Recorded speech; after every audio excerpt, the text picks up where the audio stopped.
Well, welcome back. Thank you for clicking on another episode of the EDM Film Show. It's a one-on-one show tonight. We usually have a panel of 3, but tonight we're down to 2. So it's just going to be me discussing topics with Matt McMurray. Of course, I'm your host, Joey Edwards, and guest host tonight is Matt, who you saw in the previous episode. We talked a little bit about GoPros and his passion about some sports and get to know Matt a little bit. We're going to dig a little bit deeper. We're going to talk about Rooftop Summer this time. Brittany was not able to make it, and we didn't have a third to hold down this side of the set, so we're just going to go for it. So why don't we just jump right in? Why don't you tell me a little bit about how you feel about your first experience of being on a film set and the whole process so far? Well, it was very intriguing the first time. It was very eye-opening, I guess. Avid movie watcher. I like to watch movies whenever possible. Have no life. Work gets in the way. But yeah, absolutely. It was a great experience. It was something new, different that I've never done. It's very insightful to see how a film comes together from an outside perspective when you watch them, but you're not sure how it happens. And so it was very interesting to see everyone get into character. You have Brittany, who is classically trained. You have Jared, who's the method actor, and they took time to get prepared for their scenes. To me, I'm like, what's going on? This is crazy. And they're like, just sort of like, hey, I'm happy to be here. Yeah, just tell me when you need me. Yeah, I'm like, hey, go happy. Let's do this. And they're getting in character. And I'm just like, okay. So I just probably need to tone it down and find my inner me. But it was a great experience. It was great to see you interact and you direct and then give pointers on do this, need you to do that, try to do this, and then Mike's perspective on it, and then everyone's help. And then Jessica and Brittany, they were great too. It's great seeing them it all come together. Right. Hey, we also want to thank Zach and Bobby. Zach is our music guy, but Zach and Bobby actually did a little bit of production assistance, so they did some PA stuff, and Bobby did sound. Talking about it all coming together, or rather you being inexperienced, were you in theater or drama or anything? No, I was actually in none of that. I was actually kind of shy in high school. I didn't come out of my shell until I turned 21. And then, I turned 21. Yeah, everyone comes out of their shell in college. And then you can just let it go. So, right. But yeah, I wasn't really into any of that. I wish I was now because I'm very extroverted like that. But I have the opportunity to do it now. Well, yeah, you got in at a good time. You're in now, so everyone can follow their dreams. So it's kind of interesting is you told me something. I don't know if you want to talk about it or not, but or if it's that big of a deal. But could you tell us a little bit about Toastmasters? You said you're a speaker and maybe even a teacher. Yeah, Toastmasters is a organizational / club that's all over the United States and the world, and they help you speak professionally. I'm trying to do that now. No pressure. Yeah, they help you for people who are shy to speak in front of audiences or structuring a speech or teaching a class. They really help you calm down. They have manuals that you go off of that have speeches in them that you follow. And so it helps you just get your composure, speak professionally, not use filler words like and. Right. You don't want to do that. Right. And so they help you teach. They help you be more professional when it comes to speaking. And so I've only been going for a couple months. I did my first speech, which is called Icebreaker, and it's 2 to 3 minutes, and you pretty much just tell them about yourself, which I like to think I did pretty well. So. Okay, so what is the reason that you're doing this now? Does this have to do with your job? Yeah, absolutely. My job is giving me a great opportunity to be involved with teaching a class for our upcoming, I guess I don't want to say too much, developments in our company, and I'm going to be right. If it's top secret, if it's any sort of need to know basis only, then don't incriminate yourself. No, it's an opportunity that they're going to give me that this would help in the long run. Okay. It will involve me teaching a class, standing professionally, know what I'm talking about, and then showing respect and getting respect in return by speaking clearly and fluently and not sounding like a doofus. Well, when you first mentioned it, I thought it was I thought it was something different. I was getting Toastmasters confused with roast. Oh yeah, roasting. Yeah, that'd be great. That'd be a great club to go to. I'd really enjoy that. We should have one of those nights where we roast each other. I don't know if I'd have the temperament to handle that. X-rated podcast roasting. I would love to see you try to hold it together. Well, I probably could, in all in good fun. That's where my buddy Tom. I don't know if you've met him yet. But my buddy Tom is a professional stand-up comedian. He's not doing it anymore, but I guess once you're a professional, you're always a professional. we're going to have him on the show, and maybe we'll talk a little bit more about doing a roast or something like that. But it's kind of funny about being thin-skinned or whatever is we were going to have Bobby sit in with us. He likes to be behind the scenes, and one of Bobby's favorite pastimes, or one of his favorite go-to jokes is to rip on me. So so I get a little bit of razzing from Bobby. So I don't know, maybe I can handle it. You got to throw it back. You got to throw it back. Right. So you just dish it out, take it, all that. So I don't know, maybe we'll put that to the test one night. You should. I'm excited now. So one thing I noticed in the whole process of Rooftop Summer is that, you're inexperienced, you're totally green. We've called you the fresh, clay. But I noticed that you, not just a clay, but like a sponge, like in a good way, like soaking up. I saw you picking up a lot from watching Brittany and Jared. Well, I appreciate it. Thank you. That means a lot. Whatever I do, I want to do well. And especially something that I enjoy that's new. I don't want to look like a noob. And so they've had the teachings and the practice and the experience. And so I'm definitely going to listen to them, whatever advice they give me, so I can do my best to portray the role that I'm in the position to portray. And so, but yeah, I want to know. I'm a knowledge. I love knowledge is power. The more you know, the better you are. I agree.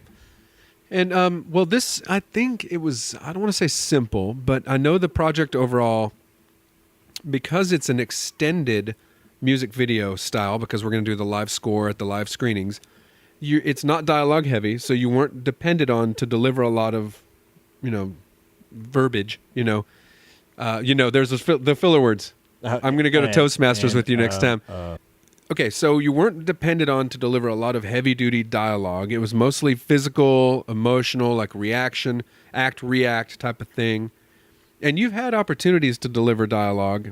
I mean, unfortunately, the wind kind of screwed it up. Natural elements have screwed it up as we get into it in editing.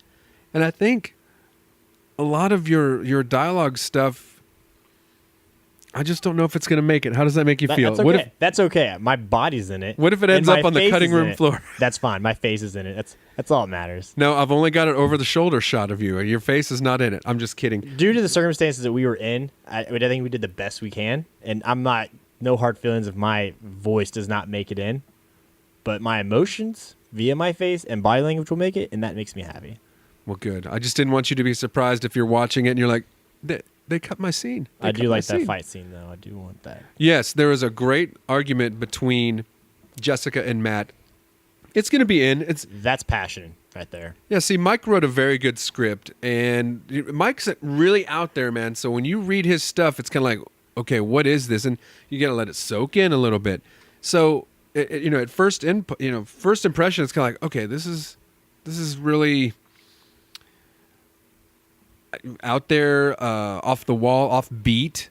He was talking about being, what's one of his descriptions for it? Existential. That's like his word of the day. Yeah. So, and Mike has a wonderful vocabulary, so he incorporates that into his writing. What happens is you have to go off script sometimes and fill in where his eccentric. You have to interpret what he's trying to say. Yes, some of his by writing going off script and adding. It's eccentric a little bit in many ways. So we've had to improv a lot, and so that's probably where I'm going with the point of like all the improv stuff. It's too casual. So works for me though. I loved it. I think reading a script, I thought it would be easy, and then when it came time to reading the lines, whether they make it or not, kind of froze up. I didn't feel fluent when I was saying those. So when it came to freelancing, freestyling, I felt more comfortable. You did? Yeah, absolutely. Reading the script, that's not how I speak. And so to me, that seems strange. Like, okay, we sound every word out, make sure it comes across normal. That's a barrier you're going to have to break when you continue in the next project and projects after that. You're going to have to learn it, memorize it, or at least be really close to when we give you a cue. She's, you don't break my heart, blah, blah, blah. It's like, don't, whatever the line may be, you'll have to pick right up and deliver it. So I get that the improv part was easier, but as an editor and a director, it's half and half. I dig it because in Slammed it worked really, really well. It was hard to edit, but it worked. But in Rooftop Summer so far, the improv is not working so well. And I think it's because in the script, y'all all three have these strange relationships. Why don't you tell us your take on it? The love triangle, something I've never experienced in my life, but it was a great experience on film. You know what? It's I still don't fully understand it. It's very complicated. The best way to describe it, it's she loves me, I love her, he loves her, we like each other. It's very Wait, when you say we like each other, you're talking about you and It's Dave, right? First of all, he plays the character of Chad. Chad. To give us your perspective of who Chad is. Chad's I would say your next door neighbor. Your normal all around guy, kind of preppy. Like all American guy? Yeah, all American. Okay. He's got a wife. He's happy. Seems happy. Everyone has their secrets though, and so I think you kind of see that through his eyes and his actions. But all around, he's your guy next door. He's the guy you can have a beer with. You can talk to about stuff, and so he's not complicated. He's very laid back. And he may have secrets, but it's not a deep, dark, painful, hurtful secret. Maybe his secret is some sort of innocence or confusion. Speaking of innocence and confusion, yes, it is a love triangle, and that is something that we sort of fabricated as we went. Mike wanted this to be really loose, and so what we did was we sort of fabricated the plot, sort of filled in some blanks as we went, and turned it into a love triangle. I think it was supposed to be initially a little more obscure. Yeah, I don't think it was in depth as we made it with physical contact and the interactions between me and Brittany, and then Dave and Brittany, or Jared and Brittany. Right. I don't think that was. I don't know if that's what he had in mind. Like you said, you have to interpret what he's saying, and so he might have had that in his mind, and we interpret it correctly, or he had it in his mind. We went Well, off script. in independent film, especially short film, with no budget, you have to be real careful. You have to fashion the script and everything to something that you can pull off with no money, like your locations, your costumes, your props. All of that has to be pretty simple, honestly, so you can pull it off. Right. And so Mike's writing style was really ambitious, and I think it was supposed to be really deep and dark and sinister, and maybe sort of David Lynch-esque, like with a wild, weird, like double take. What did I Very just see? offbeat. Yeah. And so we did touch that, sort of the tip of the iceberg, but I think that's when we sort of decided at some, hey, let's just kind of steer this into a realm that we're a little more comfortable with, that we can pull off. I mean, would you? A little more understanding. Right. Yeah, because you don't want to confuse the viewers, because you don't want them What to is just happening? check out. Yeah. Hey, I didn't care about that character. So what? Why are they kissing? Why are they crying? What's all the crying Right. about? So I think that the love triangle is, at one point, I don't know if you know this. Did you know what we thought about maybe steering you and Dave towards? Yeah. They are going dark. Well, They went dark. What did we tell you about that? Or what is your impression? Just fill in the blanks for me. I'm just gonna assume. What's it saying? Assume instead of know, because I could be wrong. Maybe a little more intense between me and him. A little more let's say not physical, but intimate, maybe. There you go. You nailed it. Yeah. I think we were going to sort of touch on the fact that it's a love triangle that doesn't necessarily meet at the corner of the female. I think we were going to have it go both directions, and we decided against that. Spoiler alert, I say that every episode. I just, being your first time, and that I didn't want it to be... That would be my first time. Your first time on set, your first time in a okay, film project. okay. We wanted to eliminate that anxiety. Well, thank you. Thank you. That makes me happy. But it's not something that we're opposed to doing. And you know what? We also... You gotta break the boundaries. Right? You have to push the boundaries for sure. You're having a tough time in one spot, and you're thinking about something really dark, and Brittany, Kate, comes to your rescue. What could you describe that scene? We shot right in that room over there. Could you describe what was going on during that scene, maybe? Call it the Bills scene. I was sitting in a chair contemplating some dark thoughts. I just had dark thoughts in my head.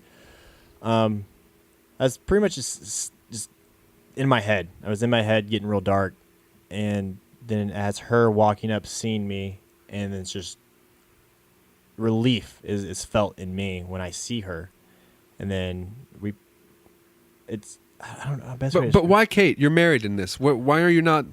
Why are you not looking to Jenny? Why are you looking to Kate at this moment? What I get out of Kate is what I don't get out of Jenny. She is everything that Kate's not, or she's everything that Jenny's not, and so I have more fun with Kate. I have a better time. I smile. I laugh. I have that release. Right. It's not stressful hanging out with her.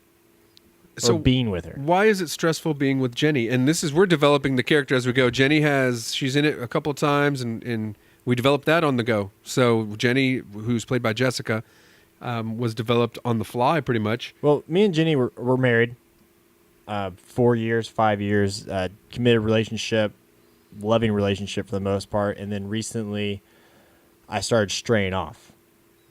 I checked out physically, mentally, and Kate was my release. Kate was there when I didn't have anybody. Like a school She was, friend from since kindergarten or or elementary school. Yeah.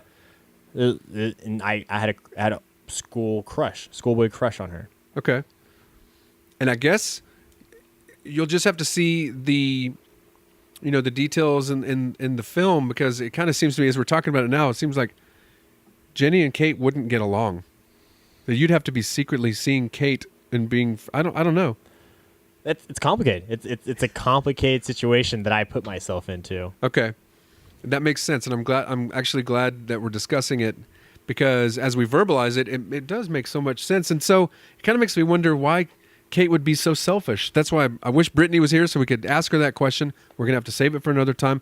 Probably when we do the screening, if we do the type of screening I've seen in the past where we may have a Q&A session afterwards, that is a question that I want someone out there to remind me of.